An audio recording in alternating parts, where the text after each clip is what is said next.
میں نے بہت سارے معنی آپ کے سامنے یہاں پر بیٹا لکھے ہوئے ہیں، میں ان کی وضاحت بھی کر دوں گا اور کچھ اس کا خلاصہ، ریڈنگ کا خلاصہ جو ہے یہ میں آپ کے سامنے بیان کروں گا۔ آپ نے اچھے سے اپنی کتاب سے ریڈنگ کرنی ہے، یہ الفاظ وانی سمجھنی ہے، لیکچر سننے کے بعد ریڈنگ کر لینی ہے۔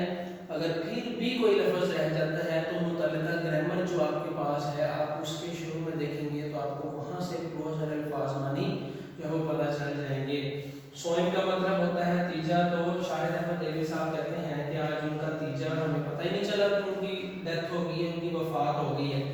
تو پھر علالت مزاج کا مطلب ہوتا ہے بیماری کہ وہ کب مریض ہوئے، کہتے ہیں ہمیں پتہ ہی نہیں چلا۔ اور پھر مرض الموت کی اطلاع بھی نہیں ہمیں ہوئی، تو اتنی بڑی شخصیت جو ہے وہ چھپ کر کے اس دنیا سے چلے گئی، ہمیں پتہ ہی نہیں چلا، مجھے اس بات کا بہت افسوس ہو رہا ہے۔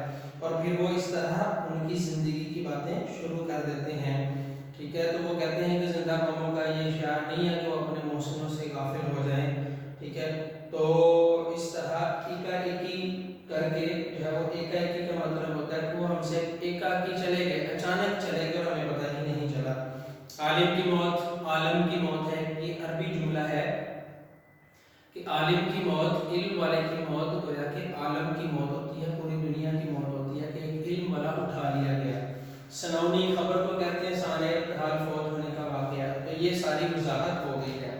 پھر اس کے بعد وہ کہتے ہیں کہ آپ کی یاد مرزا صاحب آتی رہے گی اور آپ ہمارے دلوں میں زندہ رہیں گے، اور پھر آہستہ آہستہ جو ہے وہ آپ کا یہ جو غم ہے یہ ہمارے دلوں کو بھر دے گا۔ پھر وہ کہتے ہیں آگے شروع کر دیتے ہیں کہ مرزا محمد سعید نے مقصد رسالہ لکھا، پھر وہ اسی طرح وہ کسی کو خوش کرنے کے لیے نہیں لکھتے تھے، بلکہ پیسے کے لیے بھی نہیں لکھتے تھے، بلکہ اپنی دل کی تسکین کے لیے لکھتے تھے۔ پبلشر دور دور سے آ کر ان کو آفریں کرواتے تھے اور وہ اپنے جو ناول ہوتے تھے یا جو بھی تصنیف ہوتی تھی وہ بغیر معاوضے کے ہی دے دیتے تھے، کیونکہ مرزا محمد سعید کے ایک متمول خاندان سے تعلق رکھتا تھا، یعنی کہ امیر خاندان کا یہ چشم و چراغ تھا۔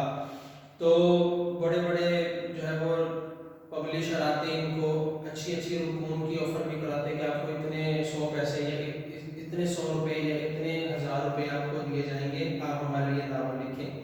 سب سے پہلا ناول مرزا محمد سعید نے یاسمین لکھا ہے، اور بغیر کسی روپوں کے وہ انہوں نے اپنے ایک شاگرد پبلشر کو دے دیا۔ دوسرا ناول خواب ہستی لکھا ہے، اسے بھی بغیر کچھ لیے دیے انہوں نے چھپوا دیا۔ تو پبلشر لاہور کے جو پبلشر ہے وہ ان کے پاس آتے تھے، اسی طرح ایک پبلشر آیا اور اس نے کہا کہ میں ان کو خرید لوں گا، تو انہوں نے یہ کہا کہ مجھے یہ پسند نہیں کہ میں ایک کام پہلے سے کر رہا ہوں، میں اس کو چھوڑ کر تمہارے لیے کام کروں، پہلے تو مجھے 5000 دے دو۔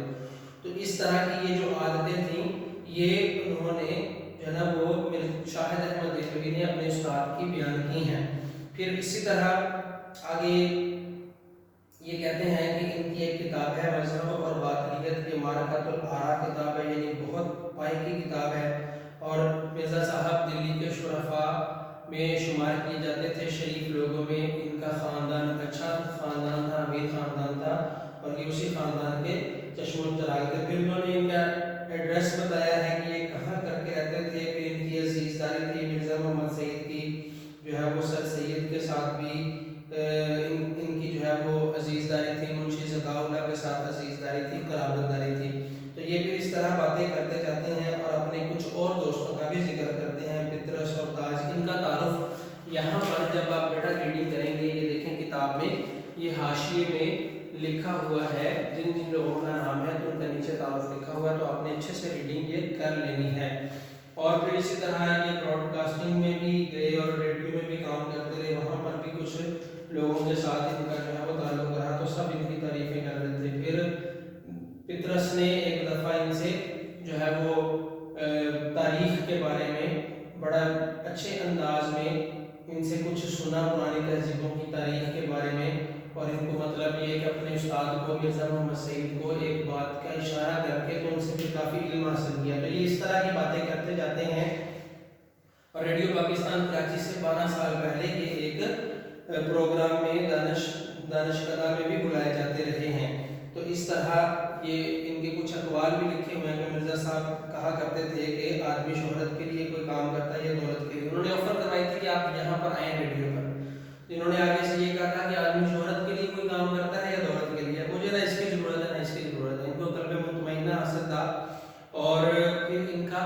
جو حلیہ ہے یہ شاہد احمد دہلوی نے بیان کیا ہے کہ مرزا صاحب بظاہر علیل یعنی بیمار معلوم نہیں ہوتے تھے، اکرا ڈھیل، اجلا رنگ، کشادہ پیشانی، گنی منہوں کے سائے میں بڑی بڑی روشن آنکھیں، رخساروں کی ہڈیاں ابھری ہوئی کترواں مونچھیں، ٹھیک ہے، ہنستے تو سامنے کے دو چار دانت ٹوٹے ہوئے نظر آتے مگر برے نہ لگتے تھے، داڑھی منڈی ہوئی تھی، دان پان سے آدمی تھے، ٹھیک ہے۔ تو یہ کہتے ہیں میں جب سے ان کو دیکھ رہا ہوں میں ان کو ایسے ہی دیکھ رہا ہوں، موت پر حق ہے، سب مرنا سب نے ہے، لیکن شان کی موت بندہ مرے، مفہوم یہ ہے۔ اور پھر اینڈ میں انہوں نے ایک مصرع کہا ہے کہ اب کہاں لوگ اس طبیعت کے گنجینہ گوہر سے یہ کتاب لی گئی ہے۔ آئیے ہم الفاظ معنی کو ڈسکس کرتے ہیں۔ مفہومی خلاصہ میں نے آپ کے سامنے بیٹا بیان کر دیا ہے، متعلقہ گرامر کو آپ نے کنسلٹ کرنا ہے، آپ کو یہ ساری بات اچھے سے سمجھ آ جائے گی۔ سوئے تیجا، علالت مزاج، بیماری، رحلت، کوچ، ثانیہ ارتحال، فوت ہونے کا وقت، سنونی خبر، اکرائی کی اچانک عدم موجودگی، موجود نہ ہونا، عالم، دنیا، ستائش، تعریف، محض، صرف، غرض، مقصد، ماتھا ڈھنکنا۔ یہاں ایک لفظ استعمال ہوا ہے کہ مرزا صاحب کا ماتھا ڈھنکا، یعنی پہلے سے اندازہ ہوتا ہے، جیسے ہمیں بھی کس بات کا پہلے اندازہ ہم کہتے ہیں مجھے پہلے پتا چل گیا تھا، مجھے شک ہو رہا تھا کیسے ہونا ہے، تو اس کو ماتھا ڈھنکنا کہتے ہیں۔ کرو فٹ، ٹھاٹ باٹ، ٹھاٹ باٹ کی ان کو تمنا نہیں تھی، یہ لفظ استعمال کیا انہوں نے، قلب مطمئنہ تھا، یعنی دل مطمئن ان کو حاصل تھا۔ متمول، امیر، اکتساب علم، علم سیکھنا، ہیچ، کم در، حسب دستور، طریقہ کار کے مطابق، مسودے ہاتھ سے تیار شدہ، جب وہ تحریر کا جو نسخہ ہوتا ہے، مقالہ کسی ایک موضوع پر آپ کچھ مواد اکٹھا کریں اس کو مقالہ کہتے ہیں، انگلش میں اس کو تھیسس کہتے ہیں۔ تم بخود ساکت، ایک دم خاموش ہو جانا۔ تو یہ بیٹا آپ نے سبق کی ریڈنگ بیٹا کر لینی ہے، تو پھر اس کے بعد ہم مشق کی طرف چلتے ہیں۔ مشق میں کچھ شارٹ کوسچنز لکھے ہوئے ہیں۔ مرزا محمد سعید کس لیے لکھتے تھے؟ تو یہاں پر جب آپ ریڈنگ کر لیں گے تو آپ کو پتہ چلے گا کہ ان تمام سوالوں کے جوابات یہاں پر موجود ہیں۔ جیسے کہ یہاں پر لکھا ہوا ہے کہ مرزا محمد سعید جو ہے وہ کسی کو خوش کرنے کے لیے نہیں لکھتے تھے، بلکہ وہ اپنے جب ان کی مرضی ہوتی، جب ان کا دل چاہتا تب لکھتے۔ لاہور کے پبلشروں کے ساتھ مرزا صاحب کا رویہ کیسا تھا؟ مرزا صاحب کی مانزلۃ العالیٰ کا کتاب کا نام اور مرتبہ، یہ مرتبہ کیا ہے اس کا یہاں پر لکھا ہوا ہے ریڈنگ میں، مذہب اور باطنیت ہے۔ اگر تصوف کی 100 کتابیں چھانٹی جائیں، نکالا جائے کہ کون کون سی اچھی کتاب ہے، تو ایک کتاب یہ بھی ہے۔ مرزا صاحب کی کن دو قومی شخصیات سے سیدہ نظیم منشی، عطاء اللہ اور سر سید احمد خان۔ تو یہ شارٹ کوسچنز کے آنسر بیٹا آپ کو بک سے مل جائے گی یا متعلقہ گرامر سے آپ دیکھ سکتے ہیں، اور پھر اسی طرح کچھ جملوں کی وضاحت ہے۔ پھر یہ شارٹ ایم سی کیوز ہیں، شارٹ کوسچنز کے بعد ایم سی کیوز ہیں کہ مرزا محمد سعید کس ادیب کی تحریر ہے، تو میں آپ کو بتا چکا ہوں یہ شاہد احمد دہلوی کی تحریر ہے۔ اس طرح آپ ایم سی کیوز حل کریں گے، اور تراکیب کے معنی ہیں، جملوں میں استعمال کرنا ہے، یہ آپ اچھے طریقے سے جب ریڈنگ کر لیں گے تو ساری مشق خود بخود حل ہو جائے گی، آپ کو پریشانی نہیں ہوگی۔ اعراب لگانے ہیں، پھر غلط درست ہیں، اور پھر اس کے بعد کچھ گرامر کی چیزیں ہیں وہ ہم آپ کو 10th کی گرامر میں جو ہے وہ بتا دیں گے۔ تو بیٹا آپ نے اچھا طریقے سے اس طرح ریڈنگ کرنی ہے، اور متعلقہ گرامر سے بھی ساتھ کنسلٹ کر لینا ہے۔ اس لیکچر کو پہلے سنیں، طریقہ کار یہ ہوتا ہے کہ آپ پہلے لیکچر سنیں، پھر اپنی بک سے ریڈنگ کریں، فرہنگ پیچھے سے الفاظ معنی دیکھیں، پھر بھی کوئی بات سمجھ نہیں آتی تو پھر آپ گرامر سے کنسلٹ کر سکتے ہیں۔ اوکے بیٹا، اللہ حافظ، نیکسٹ لیکچر میں آپ سے ملاقات ہوگی، اپنا خیال رکھیے گا، اللہ حافظ۔